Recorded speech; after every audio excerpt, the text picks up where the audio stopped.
السلام علیکم ورحمۃ اللہ وبرکاتہ۔ امید کرتا ہوں کہ آپ سب خیریت کے ساتھ ہوں گے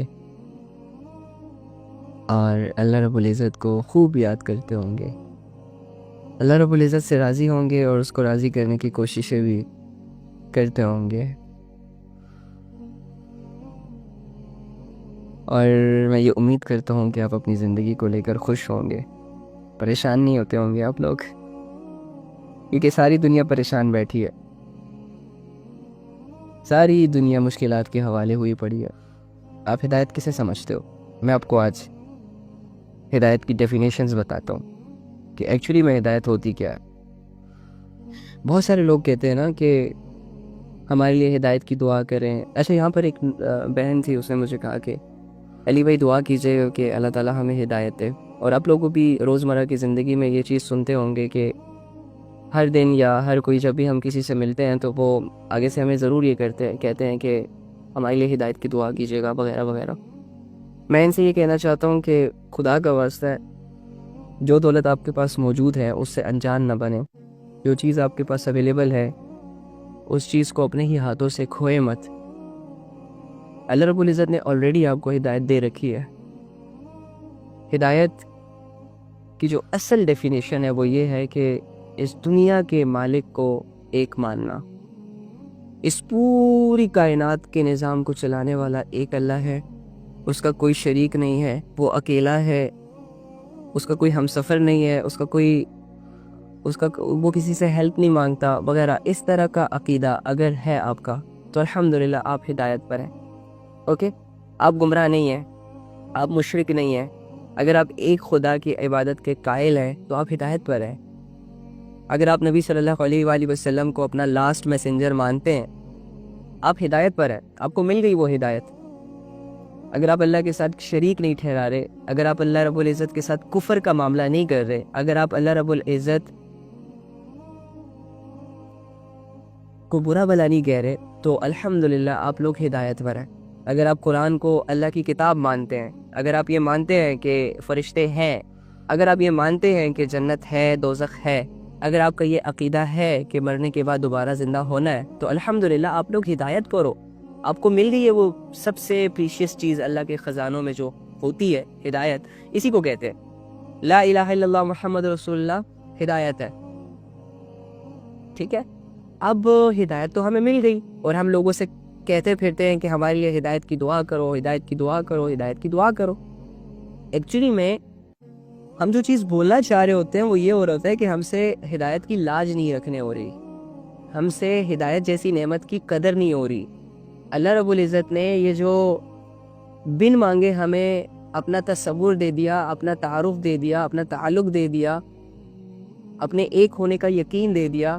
اگر 100 لوگ کہیں کہ اللہ 2 ہے تو ہم کہیں گے نہیں، اللہ 1 ہے۔ اگر 100 لوگ کہیں کہ اللہ نہیں ہے، ہم کہیں گے اللہ ہے۔ اگر یہ ساری دنیا ایک طرف ہو جائے اور کہے کہ کوئی جنت نہیں ہوتی، کوئی دوزخ نہیں ہوتی، ہم کہیں گے بھائی جنت بھی ہوتی ہے، دوزخ بھی ہوتی ہے۔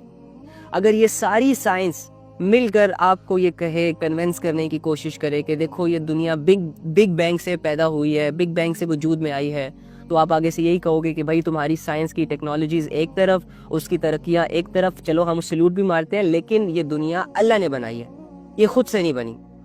کیونکہ ایسا کوئی دھماکہ ہو سکتا ہے کہ پہاڑ اپنی جگہ پہ جا کے فٹ ہو گیا ہو، زمین کو جہاں پر ہونا تھا وہاں آ گئی ہو، آسمان کو جہاں پر جانا تھا وہاں چلا گیا ہو، پھر آسمان ستارے جو ہے، دھماکہ تو چیزوں کو بکھیر دیتا ہے، دھماکہ تو چیزوں کو تباہ کر دیتا ہے۔ یہ کیسا دھماکہ تھا کہ ہر چیز کو اپنی جگہ پر لا کر کھڑا کر دیا ہے؟ تو یہ ایک سائنس کی وہ جو بگ بینگ تھیوری ہے، وہ تو ایک انسانی دماغ بھی اس کو تسلیم نہیں کرتی، یہ لوگ اللہ کے مقابلے میں اس چیز کو لے آتے ہیں۔ تو اگر آپ سے یہ ساری سائنس جس نے بہت فیم کما لیا، بہت ٹیکنالوجیز انوینٹ کر لی، اگر یہ ساری سائنس اکٹھی ہو کر آپ کو یہ قائل کرنے کی کوشش کرے کہ یہ دنیا بگ بینگ سے، ایک دھماکے سے وجود میں آئی ہے، تو آپ آگے سے کہیں گے نہیں جی، اس کا تو ایک کریٹر ہے اور وہ اللہ ہے۔ پھر آپ اگر سارے نان مسلمس اکٹھے ہو جائیں اور آپ سے یہ کہیں کہ او ہو تم کس کے سامنے نماز پڑھتے ہو، تمہارے سامنے تو کوئی ہوتا ہی نہیں ہے، دیکھو ہم تو جس کے سامنے جھکتے ہیں اس کی مورتی ہمارے سامنے ہوتی ہے، دیکھو ہم تو جس چیز کو خدا مانتے ہیں اس کا تو ایک وجود ہے، تو تم ایسی چیزوں کی عبادت کیوں کر رہے ہو، ایسی ذات کی عبادت کیوں کر رہے ہو جسے آنکھ نہیں دیکھ سکتی، کان نہیں سن سکتے؟ تو آپ کہیں گے آپ کے یہ سارے فلسفیاں اپنے ساتھ لے کر جائیں، بھائی مجھے نہیں چاہیے تمہارا علم، تمہیں تمہاری عبادت مبارک، میں جس کی عبادت کر رہا ہوں وہ ہے، وہ میرے سامنے ہوتا ہے، وہ مجھے دیکھ رہا ہے، وہ مجھے سن رہا ہے، میں اسے نہیں دیکھ سکتا، عنقریب انشاءاللہ اس کو دیکھنے والا ہوں، میں اس کو لمیٹڈ ٹائم کے لیے نہیں سن پا رہا، مرنے کے بعد میں انشاءاللہ اس کو سنوں گا۔ یہ ساری چیزیں، اس طرح کی جتنی بھی فلسفیاں پوری دنیا میں اور جتنا بھی یہ فیک سٹف پوری دنیا میں پھیلا ہوا ہے، اگر یہ ایک ایک کر کے تمہارے سامنے آئے اور تمہیں قائل کرنے کی کوشش کرے اللہ کے اگینسٹ یا اللہ کے وجود کے نہ ہونے یا وغیرہ وغیرہ، اور آپ نہ مانیں، تو یہ ہے وہ ہدایت کہ آپ اپنے ایمان پر پختہ ہو چکے ہیں، آپ کے اندر وہ عقیدے اللہ رب العزت نے ڈال دیے ہیں کہ جن عقیدوں کو کوئی بدل نہیں سکتا۔ اب لوگ اللہ کو 2 کہیں، 4 کہیں، 10 کہیں، وہ ان کا ہیڈک ہے، لیکن تمہارے اندر اتنا پختہ یقین اللہ نے ڈال دیا ہے بغیر تمہاری محنت کی ہے۔ یقین کرو تم نے اس عقیدے کو پختگی تک پہنچانے کے لیے کوئی محنت نہیں کی، نہ ہی میں نے محنت کی، نہ ہی میرے گھر والوں نے محنت کی، لیکن اللہ رب العزت نے ہمارے سینوں کے اندر اس عقیدے کی جڑوں کو اتنا مضبوط کیا ہوا ہے کہ ساری دنیا بھی اگر کہے نا کہ اللہ کے ساتھ شریک ہے، اللہ کے دوست ہیں، اللہ بھی ہے لیکن اللہ کو کاموں کو کرنے کے لیے فرشتوں کی ضرورت ہوتی ہے اور دیوتاؤں کی ضرورت ہوتی ہے اور یہ بتوں کی ضرورت ہوتی ہے، تو یہ سارے لوگ کہیں، لیکن آپ یہ کہیں گے کہ نو نو نو نو نو نو، اللہ رب العزت بے نیاز ہے، اسے کسی کی پرواہ نہیں ہے، اسے کسی کی مدد کی ضرورت نہیں ہے، وہ اکیلا ہے، اس کا کوئی شریک نہیں ہے۔ تو ایکچولی میں اللہ رب العزت کی ذات اور صفات پر یہ پختہ یقین جس کو ہے وہ ہدایت پر ہے۔ اب اس کے سارے اعمال، چھوٹی چھوٹی نیکیاں اللہ قبول کریں گے، بھلے یہ غریب ہے، بھلے یہ دنیا اسے منہ نہیں لگاتی، بھلے یہ لوگوں کی نظروں میں گرا ہوا ہے، بھلے پورا معاشرہ اسے برا بلا کہہ رہی ہے، گمراہ کہہ رہی ہے، گنہگار کہہ رہا ہے، جو بھی ہے وہ معاشرے کا ہیڈک ہے، لیکن اگر اس کے دلوں میں یہ عقیدے مضبوط ہے کہ مجھے کسی نے پیدا کیا ہے اور میں کسی کے پاس جانے والا ہوں اور یہ جو جتنی بھی چیزیں ہیں یہ مجھے کسی نے دے رکھی ہیں، تو بس الحمدللہ اس کا عقیدہ پختہ ہے۔ اور جب بھی یہ پریشان ہوتا ہے اللہ کے پاس جاتا ہے، جب بھی یہ مصیبت زدہ ہوتا ہے تو مصیبتوں کو یہ اس کے ذہن میں یہ عقیدہ ہوتا ہے کہ بھلے اللہ کی عبادت نہ کرے، بھلے اللہ رب العزت کو یاد نہ کرے، لیکن جب پریشان ہو جائے، مصیبتوں کے حوالے ہو جائے، تب جا کے اس کا دل اسے گواہی دے کہ تمہاری پریشانی کو اللہ دور کر سکتا ہے۔ یہ بھی ایک ہدایت کی ایک راستہ ہے۔ تو الحمدللہ ہم سب ہدایت پر ہیں، ہم اللہ کو ایک مانتے ہیں، قرآن کو آخری کتاب مانتے ہیں، محمد صلی اللہ علیہ وآلہ وسلم کو آخری رسول مانتے ہیں، فرشتوں کو مانتے ہیں کہ وہ ہے، نظر نہیں آتے، جنت اور دوزخ پر ایمان ہے، تمام آسمانی کتابوں پر ایمان ہے، مرنے کے بعد دوبارہ زندہ ہونے پر ایمان ہے، تو ہم ہدایت پر ہیں، ہدایت مل گئی ہے ہمیں۔ یہ ہدایت تو ان لوگوں کو نہیں ملی جو سٹل اللہ کا کھا رہے ہیں، اللہ کا پی رہے ہیں، اس کے باوجود وہ بتوں کی پوجا کر رہے ہیں، ایسے لوگوں کو ہدایت نہیں ملی۔ اگر ایسے لوگ کہتے ہیں نا کہ ہمارے لیے بھی اپنے رب سے دعا کرو کہ اللہ ہمیں ہدایت دے دے، تو چلو بات سمجھ آتی ہے۔ اوکے، میں آگے پوائنٹ پہ آتا ہوں، مجھے پتا ہے آپ لوگوں کے مائنڈ میں کیا چل رہا ہے۔ اچھا، مطلب مجھے پتا نہیں ہے لیکن ایک اوپینین ہے میرا۔ اچھا، تو اسی طرح جو لوگ شرک کر رہے ہیں، جو لوگ حضرت عیسیٰ علیہ السلام اور مریم علیہ السلام کے عقیدوں کو لے کر کنفیوز ہیں، حضرت عیسیٰ علیہ السلام کو اللہ کا بیٹا مانتے ہیں وغیرہ وغیرہ، اس طرح کے بیہودہ چیزیں، اور جو لوگ فرشتوں کو اللہ کی بیٹیاں کہا کرتے تھے، ایسے لوگ ہدایت سے محروم ہیں۔ ایسے لوگ اگر کہیں تم سے آ کر کے ہمارے لیے دعا کرو کہ اللہ ہمیں ہدایت دے دے، تو ویل اینڈ گڈ، لیکن ایکچولی میں ہدایت کو سمجھو، اور ہدایت کی دعا کا کیوں کہتا ہے انسان؟ کیونکہ ہدایت ہی سب سے بڑی دولت ہے۔ اللہ پر ایمان انسان کی خوش قسمتی ہے، اللہ کو اس سے کوئی فرق نہیں پڑتا۔ آپ سے پہلے، مجھ سے پہلے کروڑوں اربوں کھربوں لوگ چلے گئے ہیں جو کہ نان مسلم تھے، جن کا اللہ پر ایمان نہیں تھا، دیکھو اللہ کو کوئی فرق نہیں پڑا، سٹل اللہ موجود ہے الحمدللہ۔ ابھی بھی جتنے مشرک ہیں ان سے بھی کوئی فرق نہیں پڑ رہا، اور اگر ہم میں سے بھی کوئی مشرک ہو جائے گا کوئی فرق نہیں پڑے گا۔ قیامت تک آنے والے جتنے بھی انسان پیدا ہوں گے، اگر وہ اسلام سے ہٹ کر زندگی گزاریں گے، ٹرسٹ می، اللہ رب العزت کو کوئی فرق نہیں پڑے گا، کیونکہ اللہ کسی سے متاثر نہیں ہوتے، اللہ کو کسی کی ضرورت نہیں ہے، اللہ کمپلیٹ ہے الحمدللہ، اپنی ذات اور صفات میں کامل ہے، اکیلا ہے، کسی سے متاثر نہیں ہوتا۔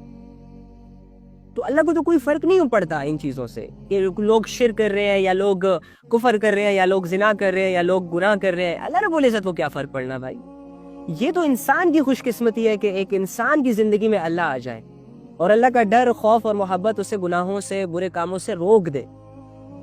جس کا سب سے بڑا بینیفٹ اسے یہ ہوگا کہ مرنے کے بعد جو ہمیشہ ہمیشہ کی زندگی ہے وہ ہر اس انسان کی کامیاب ہو جائے گی جو انسان اس دنیا کی زندگی میں اللہ پر ایمان لے آیا. یہی وہ ہدایت ہے جو اللہ رب العزت دیتے ہیں، ہر ایک انسان کو دیتے ہیں جس کے دل میں طلب ہوتی ہے، جس کے دل میں نیک خواہشات ہوتی ہیں، جس کے دل میں ہدایت کی کشش ہوتی ہے، اہمیت ہوتی ہے. اللہ اسی کو ہدایت دیتے ہیں. جو سمجھدار ہوتے ہیں، جو سمجھنے والے ہوتے ہیں، غلطی کرنے کے بعد اگر کوئی اسے سمجھائے، ریئلائز کروائے تو وہ ہو جاتا ہے، سمجھ جاتا ہے. ایسے لوگ، ایسی صفات کے مالکوں کو ہدایت مل جاتی ہے. اور پھر کچھ لوگوں کو ٹیمپریری ہدایت ملتی ہے اور کچھ لوگوں کو پرماننٹ مل جاتی ہے. بہت سارے ایسے مسلمان ہوتے ہیں جن کو ہدایت ملی ہوتی ہے، نمازیں پڑھ رہے ہوتے ہیں، روزہ رکھ رہے ہوتے ہیں، زکوٰۃ کر رہے ہوتے ہیں، لیکن چھپ چھپ کے گناہ بھی کر رہے ہوتے ہیں. لوگوں کی جائیدادوں پر انہوں نے قبضے بھی اور ڈاکے بھی مارے ہوتے ہیں، لوگوں کے گھر بھی لوٹ رہے ہوتے ہیں، عبادات میں تو پیک پر پہنچ رہے ہوتے ہیں، لیکن بہنوں کا حق دبایا ہوتا ہے، ماؤں کے سامنے زبانیں چلاتے ہیں، اندر ہی اندر سے نان مسلمز کو پسند کرتے ہیں، اندر ہی اندر سے دولتوں کی محبتوں کو دل میں جگہ دی ہوتی ہے، اندر ہی اندر سے اللہ رب العزت کے ساتھ خوش نہیں ہوتے، اندر ہی اندر سے اللہ رب العزت سے آہستہ کرتے رہتے ہیں.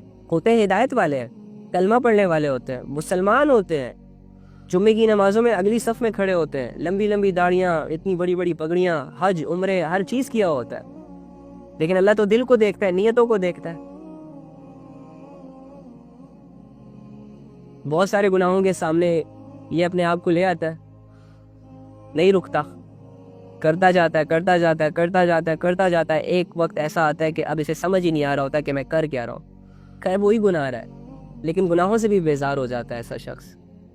تو جو لوگ اپنی نافرمانیوں میں آگے بڑھ جاتے ہیں، نان مسلمز کے کلچرز کو فالو کرتے ہیں، نان مسلمز سے متاثر ہوتے ہیں، صحابہ کو، محمد کو اور جتنے بھی بڑے بڑے لوگ اس دنیا سے گزرے جنہوں نے دین کی رسپانسبلٹیز کو پورا کیا، اپنی جانیں دیں، ان کو کچھ نہیں سمجھا جاتا، لیکن ناچنے گانے والوں کو پروموٹ کیا جاتا ہے، آئیڈیلز بنایا جاتا ہے، بے حیائی کو پروموٹ کرنے والوں کو، لبرلزم کو پروموٹ کرنے والے کو، معاشرے کو تباہ کرنے والے لوگوں کا ساتھ دیا جاتا ہے. ہوتے مسلمان ہیں تو ایک وقت ایسا آتا ہے کہ اللہ ان کا ایمان ہی ضبط کر لیتا ہے، ان کو نان مسلم جیسا بنا دیتا ہے. تو ایسے انسان سے ہدایت اللہ چھین لیتا ہے. پھر یہ ٹیمپریری ہدایت ہوتی ہے، یعنی جب مرنے کا وقت قریب آتا ہے، جب اللہ کے پاس جانے کا وقت قریب آتا ہے تو اللہ رب العزت ان کو انہی لوگوں میں شامل کر دیتا ہے جو اللہ سے دور ہوتے ہیں. اور کچھ لوگ ہوتے ہیں جو پرماننٹ ایمان والے ہوتے ہیں، جب ان کو یہ ریئلائز ہوتا ہے کہ اللہ نے ہمیں اتنی بڑی دولت دے دی بغیر مانگے، یہ کلمہ جس کو سمجھانے کے لیے 2 سال لگ جاتے ہیں، یہ کلمہ جس کی طرف بلانا اتنا مشکل ہے، اور یہ کلمہ، یہ اسلام اگر کسی کو سمجھ بھی آ جائے، اگر کوئی یہ یقین بھی کر لے اپنی 20-25 سال یا 30 سال کی عمر کے بعد کہ ہاں یار میرا تو ایک اللہ ہے اور اس دنیا میں ایک ہی اسلام ہے جس کو فالو کرنا ہے، باقی سارے دین تو ختم ہو گئے، یہ لاسٹ دین ہے اسلام اور قیامت تک یہی چلے گا. تو اگر کسی کو یہ ریئلائز بھی ہو جاتا ہے نا، تو سم ٹائمز فیملی کی وجہ سے، فرینڈس کی وجہ سے، جابس کی وجہ سے، ماحول کی وجہ سے وہ مسلمان نہیں ہو پاتا. خواہش ہوتی ہے اندر سے کہ مسلمان ہو جائے، لیکن وہ ہو نہیں پاتا، ہوتا نہیں ہے. کتنا مشکل ہے یہ کلمہ، آپ لوگوں نے اسے آسان سمجھا ہوا.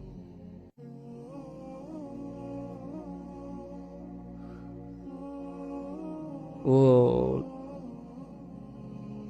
ایک اللہ کمی پیشی معاف کرے، میں آپ کو ہدایت کی تھوڑی سی نا، ہمیں نا جب کوئی چیز راستے سے ملتی ہے نا تو ہمیں اس کی قدر نہیں ہوتی. جو چیزیں ہم ہاتھوں سے کماتے ہیں، جس چیز کے لیے پیسے جیب سے نکلتے ہیں نا، قدر اس چیز کی ہوتی ہے. وہ ایک کتابوں میں آتا ہے، اللہ کمی پیشی معاف کرے. ڈر بھی رہا ہوں اس چیز کو سناتے ہوئے، لیکن مجھے تھوڑا تھوڑا یاد ہے. تو چلے آپس میں باتیں ہیں ہم جیسے کہ کرتے ہیں، کوئی اتھینٹک چیز تو ایک سبق حاصل کرنے کے لیے نا یہ واقعہ میں آپ لوگوں کے سامنے رکھنا چاہوں گا. وہ نا ایک صحابی تھے جو کہ اسلام لانے کے پہلے کے حالات بتا رہے تھے. تو نبی صلی اللہ علیہ وآلہ وسلم کے پاس آتے ہیں اور ان سے کہتے ہیں کہ یا رسول اللہ، جب میں اسلام نہیں لایا تھا، جب میں مسلمان نہیں ہوا تھا، تو میرے اندر ایک اچھی کوالٹی تھی، ایک اچھی صفت تھی. میں دیکھتا تھا کہ عرب کے لوگ اپنی بیٹیوں کو زندہ درگور کر دیتے تھے. اب غور سے سنیے گا، ٹھیک ہے، اس چیز کو. کہتے یا رسول اللہ، میں دیکھتا تھا کہ لوگوں کی جب بیٹیاں ہوتی تھی تو ان کو زندہ زمین میں دفن کر دیا جاتا تھا. جب میں یہ ساری چیزیں دیکھتا تھا تو مجھ سے یہ چیز برداشت نہیں ہوتی تھی، میرا دل نرم ہو جاتا تھا ان کی چیخیں دیکھ کر اور یہ ساری چیزیں. لیکن ابھی تک میں مسلمان نہیں ہوا تھا، اسلام نہیں لایا تھا میں کیا کرتا کہ میں عرب کی گلیوں میں گھومتا، جہاں بھی بیٹی پیدا ہوتی تو میں کچھ پیسے دے کر، کچھ مال دے کر ان بیٹیوں کو مرنے سے بچا لیتا، ان کو مرنے نہ دیتا، ان کو زندہ دفن ہونے سے بچا لیتا. اور کرتے کرتے کرتے میں نے کوئی 100 یا اس طرح کو کوئی فگر ہے، اتنی لڑکیوں کو موت کے گھاٹ اترنے سے بچایا. میں نے ان کو مطلب کہ ان پر اچھا خرچ کیا، ان کی شادیاں کروائی. اتنی بڑی نیکی وہ نبی صلی اللہ علیہ وآلہ وسلم کے سامنے لائے. ظاہری سی بات ہے، اسلام میں تو ایک انسان کی جان بچا لینا پوری انسانیت کی جان بچا لینا ہے نا. آپ اگر ابھی کسی کی جان بچا لیتے ہو، کوئی خودکشی کرنے کے پلانز کر رہا ہے غربت کی وجہ سے، بھوک کی وجہ سے، نافرمانیوں کی وجہ سے، اور آپ جاتے ہو اس کا ہاتھ پکڑتے ہو، آپ جاتے ہو اور اسے کہتے ہو کہ یار تم پیسوں کی وجہ سے اس دنیا سے جانا چاہتے ہو، یہ لو پیسے میرے بھائی، اپنی زندگی جیو. اگر کوئی سٹریس کی وجہ سے پاگل ہو رہا ہے تو آپ کو تو اللہ نے ریلیف دیا ہوا ہے سٹریس سے. آپ اپنے قیمتی کاموں کو چھوڑ کر اگر اس کے پاس جاتے ہو اور اس سے کہتے ہو کہ میری بہن، میرے بھائی کیا ہو گیا، دنیا تمہیں پتہ نہیں ہے آزمائش ہے، اس طرح کی باتوں سے موٹیویٹ کرتے ہو، اسے خوش کرتے ہو اور اس کا وہ مائنڈ چینج کر لیتے ہو، تو آپ ایسا کر رہے ہو جیسے 8 ارب لوگوں کو حرام موت مرنے سے بچا رہے ہو. ٹھیک ہے. اور دیکھو، ایک تو ہوتی ہے یہ موت، اور ایک قسم کا وہ موت بھی ہوتی ہے جو انسان اپنے حالات کی وجہ سے مر جاتا ہے، غربت کی وجہ سے مر جاتا ہے، بھوک کی وجہ سے مر جاتا ہے. تو یہ ساری چیزیں ہوتی ہیں. اگر آپ کسی ایک انسان کی بھی جان بچاؤ گے تو پوری انسانیت کی جان بچاؤ گے. ٹھیک ہے. اسلام نے تو اتنا بڑا ریوارڈ دیا ہے کسی کی جان بچانے پر. تو اس نے کہا کہ میں نے تو اتنی زیادہ لڑکیوں کی جانیں بچائی ہیں، لیکن تب میں اسلام نہیں لایا تھا، میں مسلمان نہیں ہوا تھا. تو کیا اللہ رب العزت مجھے اس چیز کا بدلہ دیں گے جو نیکیاں میں نے اسلام لانے سے پہلے کی؟ تو پتہ ہے آپ صلی اللہ علیہ وآلہ وسلم نے کیا فرمایا؟ مفہوم یہ ہے کہ اللہ کے بندے، یہ جو اللہ نے تمہیں اسلام کی دولت دی ہے نا، یہ اللہ نے جو تمہیں کلمے کی دولت دی ہے نا، یہ اسی نیکی کے عوض دی ہے. Can you imagine؟ یعنی اس کو اسلام کب ملا؟ جب اس نے اتنی لڑکیوں کو زندہ رکھا، ان کو کھلایا پلایا، مال خرچ کیا، نیک نیتی دکھائی، تو اللہ نے اسے اسلام دے دیا. اور ہمیں کب اسلام دیا گیا؟ کیونکہ ہمارے ماں باپ مسلمان ہیں تو ہم بھی مسلمان پیدا ہو گئے. پھر ہم جب آہستہ آہستہ بڑھتے گئے تو یہ بھولتے گئے کہ یار اس دنیا میں سب سے بڑا ٹائٹل اللہ کی نظروں میں مسلمان ہونا ہے. مسلمان کی، آج میں ایک بہن سے بات کر رہا تھا، اسی کو میں یہ بتا رہا تھا، اللہ تعالیٰ ان کی زندگی کو آسان کرے. وہ مسلمانوں کی اہمیت کے بارے میں بات ہو رہی تھی، ہدایت کی نا. کہتے ہیں کہ اگر اس پوری دنیا میں نا جتنے بھی لوگ ہیں، 8 ارب لوگ، اگر یہ 8 ارب لوگ اللہ کے نافرمان بن جائے، یعنی یہ 8 ارب لوگ ایڑی چوٹی کا زور لگا کرنا اللہ کی نافرمانیوں پر اتر آئے، کوئی شرک کرے، کوئی کفر کرے، کوئی مشرک بن جائے، کوئی دہریہ بن جائے، کوئی زنا کرے، کوئی چوریاں کرے، کوئی بے حیائیاں کرے، یعنی ساری کی ساری دنیا گناہوں کے سمندر میں ڈوب جائے، ساری کی ساری دنیا اللہ سے غافل ہو جائے، ساری کی ساری دنیا اللہ کو بھول جائے، لیکن اس 8 ارب لوگوں میں ایک ایسا انسان ہو جو کہ لا الہ الا اللہ پڑھتا ہو، اور سامنے والا بندہ اس سے یہ پوچھ رہا ہو کہ یار یہ تم کیا پڑھ رہے ہو، یہ لا الہ الا اللہ کا مطلب کیا ہے، اور آگے سے یہ کہے کہ یار مجھے تو نہیں پتا، بس میرے بڑے پڑھا کرتے تھے تو میں بھی پڑھ رہا ہوں. اس کی وجہ سے اللہ قیامت نہیں لائیں گے. اس کی وجہ سے اللہ رب العزت 8 ارب لوگوں کو کھلائیں گے پلائیں گے.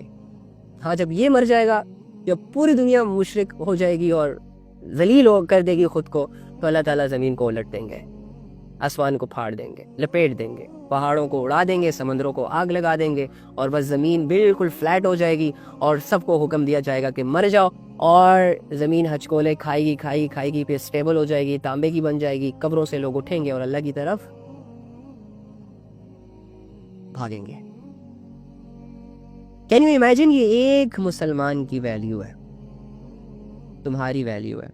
یعنی تم امیجن کر لو، چلو تھوڑا سا قریب کرتے ہیں، کہ اگر یہ ساری دنیا مشرک ہو گئی ہے، یہ ساری دنیا اللہ کی نافرمان ہو گئی ہے، لیکن تم اللہ والے ہو، تو تمہاری وجہ سے اللہ قیامت نہیں لائیں گے. اتنی زیادہ ویلیو ہے تمہاری اللہ کی نظروں میں، اور تم نے اپنے اللہ کو کیا ویلیوز دی ہیں وہ تمہیں پتہ ہے، اور میں نے اپنے اللہ کو کیا ویلیوز دی ہیں وہ مجھے پتہ ہے.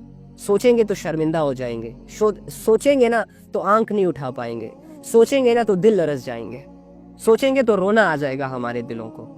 پھوٹ پھوٹ کے روئیں گے کہ اللہ تو ہمارے ساتھ کیا کر رہا ہے اور ہم تیرے ساتھ کیا کر رہے ہیں، اللہ تو ہمارے لیے کیا کیا کر رہا ہے اور ہم آگے سے کیا کیا کر رہے ہیں۔ آپ ہیں کہ احسان پہ احسان، نعمت پہ نعمت، دولت پہ دولت دیے جا رہے ہیں، اور میں ہوں کہ گناہ پہ گناہ، غفلت پہ غفلت، بے حیائی پہ بے حیائی کیے جا رہا ہوں۔ آپ ہیں کہ میری دعاؤں کو سنتے ہیں اور ویسا ہی کرتے ہیں جیسے کہ میں چاہتا ہوں، اور میں ہوں کہ میں وہی کرتا ہوں جیسے کہ تو نہیں چاہتا۔ تو آپ اگر ان باتوں کو تھوڑا سا دل سے سوچیں گے نا، اللہ کی قسم آپ کا دل خون کے آنسو روئے گا۔ اس وجہ سے نہیں کہ تم نے اللہ کے ساتھ کوئی برا کر دیا، اس وجہ سے کہ تم نے کسی کے احسانوں کو فراموش کیا، اس وجہ سے کہ تم نے کسی کی محبت کو لفٹ نہیں دی، اسپیشلی اس دنیا کے مالک کی محبت، جس کے لیے محبتوں کی کمی نہیں ہے۔ پوری دنیا اس کی غلام ہے، چرند پرند، درخت، پہاڑ، پتھر، سارے کے سارے اللہ سے ڈرتے ہیں۔ تم نہیں ڈرتے، نہ ڈرو، کوئی فرق نہیں پڑتا، لیکن اس اللہ نے تمہیں اتنی ویلیوز دی، اس اللہ نے تمہیں دنیا کا بادشاہ بنایا، اس اللہ نے تمہیں اشرف المخلوق کا ٹائٹل دیا، اس اللہ نے تمہیں عزتیں دی، دولتیں دی، سب کچھ دیا، عقل دیا، شعور، فہم، علم، بول چال، رنگ ڈھنگ، سب کچھ دینے کے بعد بھی تم اللہ رب العزت کی امیدوں پر پورا نہ اتر سکے، میں اللہ رب العزت کے حکموں کو فالو نہ کر سکا۔ ڈوب مرنے کا مقام ہے میرے لیے بھی اور آپ کے لیے بھی۔ اگر ابھی ہم زندہ نہ ہوئے، ابھی ہم مر چکے ہیں، ہماری بس یہ لاشیں ہیں جو گھوم رہی ہیں، جو سفر کر رہی ہیں، جو کبھی ایک کے گھر جا کے کھانا کھاتی ہے، پیٹ بھرتی ہے، تو پھر وہاں سے دوسرے گھروں میں جاتی ہے، پیٹ بھرتی ہے، بس ہاں ہاں ہی میں زندگی گزر رہی ہے۔ یہ لاشیں ہیں۔ مومن زندہ گھومتا ہے، مومن زندہ ہوتا ہے، زندہ دل ہوتا ہے، اسے سمجھ آ رہا ہوتا ہے کہ کیا اچھا ہے کیا برا ہے، اسے اپنے اعمال کی فکر ہوتی ہے کہ میں اچھے اعمال کر رہا ہوں یا برے اعمال کر رہا ہوں۔ جب اسے پتہ چلتا ہے نا کہ میری زندگی میں برے اعمال آ چکے ہیں، تو اسے ایسا لگتا ہے جیسے کسی نے پہاڑ اس کے سینے پر رکھ دیا ہو، اور جب اسے یہ ریئلائز ہوتا ہے کہ الحمدللہ اللہ تعالیٰ توفیق دے رہے ہیں نیکیاں کرنے کے، تو وہ خوش ہو جاتا ہے۔ مومن کی خوشی اور غمی انہی دو چیزوں پہ میٹر کرتی ہے۔ اللہ کی ناراضگی مومن کو پریشان کر دیتی ہے، اور اللہ کا راضی ہونا، اللہ کی خوشی مومن کو خوش کر دیتی ہے۔ ہم کس چیزوں کو لے کر خوش ہوتے ہیں؟ جب ہمارے اکاؤنٹ کو ایک بلو ٹک لگ جائے ہم خوش ہو جاتے ہیں، ایسا لگتا ہے جیسے جنت مل گئی ہو، ایسے لگتا ہے جیسے کہ نبی صلی اللہ علیہ وآلہ وسلم کے ہاتھوں سے آب کوثر پی لیا ہو۔ ہمارے گھروں میں تو جب دو گاڑیاں کھڑی ہوتی ہیں تو ہمارے سینے چوڑے ہو جاتے ہیں، اور ایسا لگتا ہے جیسے کہ ہم بخش دیا اللہ نے ہمیں۔ ہماری تو جب پسند کی شادی ہوتی ہے تب جا کے ہم خوش ہوتے ہیں، اور ایسا لگتا ہے جیسے کہ اللہ نے کوئی جنت کی حور پکڑا دی ہو ہمیں۔ ہماری خوشیوں کا یہ حال ہے۔ مومن کب خوش ہوتا ہے؟ جب وہ ایسے اعمال کرتا ہے کہ جس اعمال کو کرنے کے بعد اس کا دل اسے گواہی دیتا ہے کہ یہ عمل تو نے اللہ کے لیے کیا، اور اللہ تیرا یہ عمل قبول کرے گا۔ مومن خوش ہو جاتا ہے کہ الحمدللہ 24 گھنٹے میں کوئی ایک تو ایسا عمل کیا جس سے میرا رب خوش ہو گیا۔ اور مومن پریشان کب ہوتا ہے؟ جب اس سے کوئی گناہ سرزد ہوتا ہے، سیڈ ہو جاتا ہے، کھانا کھانے کا دل نہیں کرتا، اس کا سونے کا دل نہیں کرتا، سر پکڑ کے بیٹھ جاتا ہے، یار مجھ سے کیوں ہوا یہ گناہ؟ اور پھر اسے سکون اور ریلیف کب ملتا ہے؟ جب تک یہ توبہ نہ کر لے، جب تک یہ اللہ کے سامنے گر گڑا نہ لے، اور یہ دل ہی دل میں پریشانی کے عالم میں بھی اللہ رب العزت سے توفیق مانگتا رہتا ہے کہ اللہ پلیز نا بس کر دینا، پلیز یا اللہ اپنے پاس بلا لینا، توبہ کرنی ہے، گناہ ہو گیا ہے، اب آنکھیں نہیں ملا پا رہا، بچنے کی کوشش کی تھی، کمزور پڑ گیا، اب سجدہ کرنا ہے، پھر معافی مانگنی ہے، پلیز اللہ موقع دے۔ ایسی سچویشن اس کے دل میں چل رہی ہوتی ہے، پھر اللہ تعالیٰ کسی وقت اسے اپنے پاس بلا لیتے ہیں، رات کو، دن کو، گناہ کرنے کے فوراً بعد، گھنٹے بعد، 2 گھنٹے بعد، اور اللہ کی اس ملاقات کے بعد اس کا دل خوش ہو جاتا ہے، پھر سے یہ کھڑا ہو جاتا ہے، گرا نہیں رہتا، مایوس نہیں ہوتا۔ تو مومن اس کی یہ سچویشنز ہوتی ہیں، اور مومن کی اللہ کی نظروں میں بہت بڑی ویلیو ہے۔ ہم کب پریشان ہوتے ہیں؟ بتائیں نا۔ آپ کی پریشانیوں کا اپنا ایک عالم ہے، میری پریشانیوں کا اپنا ایک عالم ہے، اپنی ایک سچویشن ہے۔ میں جن چیزوں سے محبت کروں گا ان چیزوں میں تھوڑی سی بھی ڈسٹربنس آئے گی میں پریشان ہو جاؤں گا۔ جن چیزوں کی اہمیت میری نظر میں ہے، وہ چیز اگر مجھ سے کھو جائے گی، گم ہو جائے گی، تو میں پریشان ہو جاؤں گا۔ جن لوگوں کو میں نے سر پہ چڑھایا ہوا ہے، جن لوگوں سے میں محبتوں کے دعوے کرتا ہوں، یا جو لوگ مجھ سے محبتوں کے دعوے کرتے ہیں، حالانکہ فیک ہوتے ہیں، جھوٹ ہوتے ہیں، یہ تیرے منہ پہ تیرے ہوتے ہیں اور میرے منہ پہ میرے ہوتے ہیں۔ اینی ہاؤ، ایسے لوگ جب ہمیں کوئی باتیں سنا جاتے ہیں ہم پریشان ہو جاتے ہیں، جب بے رخیاں شو کرتے ہیں، جب سیلفش طریقے سے ہم سے بات کرتے ہیں تو ہم پریشان ہو جاتے ہیں. ہماری پریشانیوں کی تو یہ سچویشن ہے. 1,00,000-2,00,000 کا نقصان ہوتا ہے تو سر پکڑ کے بیٹھ جاتے ہیں کہ او ہو بہت بڑی قیامت آ گئی. ایسا لگتا ہے جیسے کہ بس جہنم کا فیصلہ ہو گیا ہمارے لیے.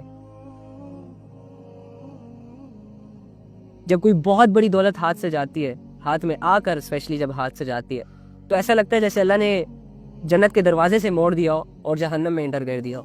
اتنا پریشان ہو جاتے ہیں. فلاح کے بندو کیا کر رہے ہو؟ تو ان ساری باتوں کا مقصد یہ ہے, ان ساری باتوں سے میں آپ کو سمجھانا یہ چاہ رہا ہوں کہ ایکچولی میں ہماری کمزوری کیا ہے.